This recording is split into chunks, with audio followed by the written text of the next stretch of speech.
43 to Karl and Sylvia Fredriksen. He grew up in Rosendale with one brother, Eric, and four sisters, Venla, Martha, Linnea, and Corin. With many siblings in one household, survival often depended on strategy. As a young adult living on Tappan Street, Dad developed a foolproof method for protecting his most prized possession, ice cream. He labeled his cartons in the freezer, Karl's, do not eat, which, to be fair, was a pretty advanced tactic in a home where nothing in the freezer was truly ever safe. As kids, the family would often stop after trips to Walden Pond to pick wild blueberries. One day, Aunt Venla spotted a particular fruitful patch and shouted, "Oh boy, what a gold mine!" Not even a minute later, she was screaming. The bees had found her. The joy of berry picking quickly turned into a dash for safety. A story Dad loved to retell, always laughing just as hard every time. He didn't follow the crowd when he came to school either. While most of his Rosendale friends headed to Rosendale High, Dad and his friend Eddie Anderson transferred to Brighton High. Why? Because Brighton had auto shop class every other week. Dad had no plans on becoming a mechanic, but changing oil sounded a lot better than sitting in a classroom. That kind of clever thinking pretty much defined his approach to life. Dad was proud of his heritage, Norwegian on his father's side and Swedish on his mother's. He was especially thrilled when he learned that his father was a descendant of King Christian IV of Norway. It gave him a royal flair to match his larger-than-life personality, and he never passed up the chance to share that fun fact with others. His passion for his Scandinavian roots extended beyond family lore. He joined the South Shore Viking Club and went on to become chief of Stenkel Lodge 92, part of the Independent Order of Vikings. It was a role he embraced with pride, community spirit, and of course, a good dose of humor. In 1963, he enlisted in the Coast Guard and served on the U.S. Coast Guard cutter Laguerre out of Fairhaven, before being transferred to base Boston. There he quickly made an impression, not just for his service, but for his love of bowling. He once requested to leave his shift early for a Coast Guard bowling tournament in Connecticut. His boss, Stillman, denied the request. So what did Dad do? When the chief petty officer landed by helicopter the next day and asked if he was ready for the tournament, Dad replied, "Nope, my boss won't give me the time off." The CPO promptly told him, "Oh yes, you're going," and off he went. Stillman was not happy, but Dad sure was. He married Olga in 1969, and together they had two children, my sister Katrina and me. Later, he welcomed four grandchildren, Gianna, Cole, Victoria, and Kara. He had a special relationship with each of them. Cole was his little helper and shadow, learning to paint at an early age, even if it started with just a bucket of water. He also loved having Grandpa watch and cheer him on while playing baseball. Kara loved to curl up on his lap, and he loved that just as much. She also loved visiting him in his apartment and playing a song or two on the jukebox. Even if she didn't know the song, she loved pushing the buttons and seeing what it did. Gianna always remembered how he always showed up to her musicals and concerts with flowers in hand, and Dad especially loved seeing her sing her solo in the children's choir at church.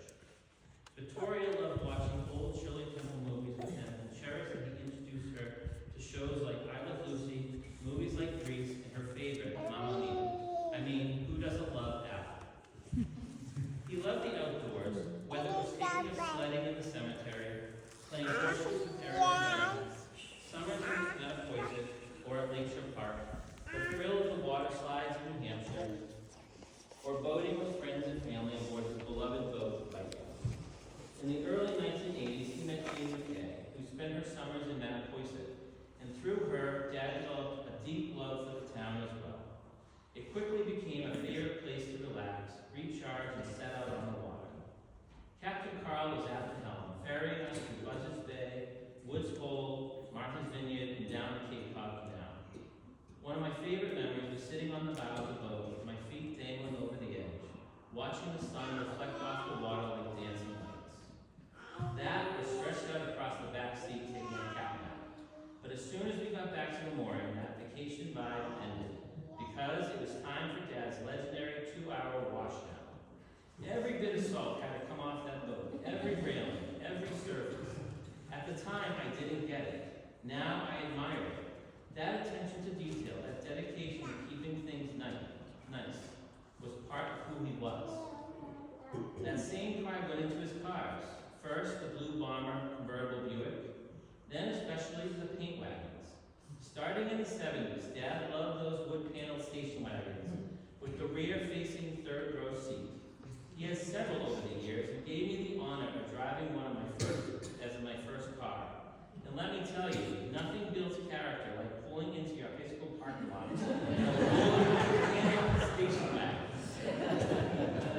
One night I took the paint wagon to Oscar Drug for my evening shift. When I got out, I couldn't find it. I figured Dad had moved it, probably under a light or just to mess with me. I called him and asked, all right, where'd you move it? He swore he hadn't touched it. Turns out 2 joyriders from Brockton had stolen it. They were caught later that night cruising around with no headlights on. Even thieves couldn't fly under the radar in that wagon.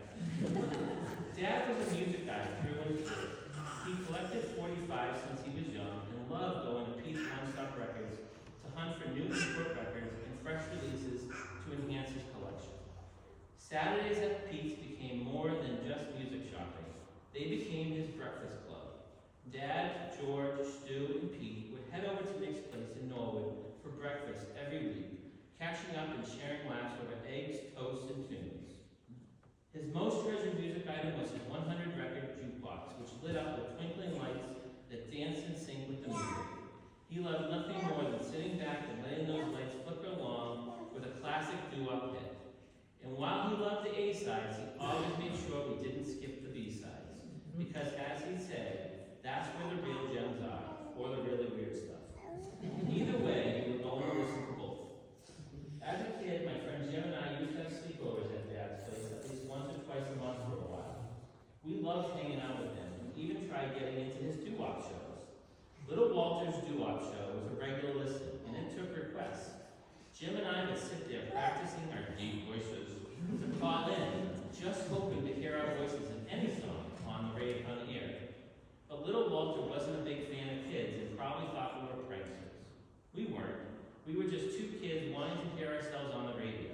Sadly, it never happened, but we had a blast trying. He was a pioneer in home technology. He always had the newest gadget for movies, music or movies. Vinyl, reel-to-reel, 8-tracks, cassettes, CDs, MP3s, iPods, VHS, DVD, Blu-ray, MP4s, you name it. And don't forget the Super 8 home movie camera with the blinding light. My cousins can attest to every family function we put on the spot with that camera and spotlight. It was blinding at times, but boy, do we treasure those memories now. Without his curiosity for saving memories, we wouldn't have had those moments today. That was just the beginning of his production talent, sort of. Later, he produced his own personal TV show, Hitting the Trails with Karl Fredriksen. It was a one-man production starring him, his cowboy hat and boots, and his couch. He introduced the B Western classics, Hopalong Cassidy, Tex Ritter, and the Lone Ranger, with the flair of a true host. His audience may have been small, but his passion was larger than life. Now, Dad wasn't a gourmet chef, but there were 2 things he made incredibly well: brownies and chocolate chip cookies. Even when the old oven burned the edges, they still tasted amazing. It wasn't about perfection, it was about comfort. And in that way, his baking was a lot like him. He was a man of routine, he had his favorite coffee mug, and you never left the house for a trip without his fully frozen bottle of water and a cooler. He had his systems, and they worked. He was also known for his driving, what we will politely call offensive. One time, he made an illegal right on red and leaving a child roll him down. A cop pulled him over, and Dad asked, "Do you know Officer so-and-so from Rosendale?" The officer said, "Yeah, I know him. Here's your ticket." Classic Dad. He worked as a painter in a wallpaper hanger, and his meticulous attention to detail was unmatched. If something didn't line up perfectly, he'd start over. He took pride in his work, just like he took pride in his town of Foxborough, where he settled in 1973 and he never left. In 2017, Dad was diagnosed with Alzheimer's. It slowly stole pieces of his vibrant man we knew, but never his spirit. Even as the disease progressed, there were glimpses. His smile, his humor, the familiar, "How are you?" or a spontaneous sound from across the room that told you he still was in there.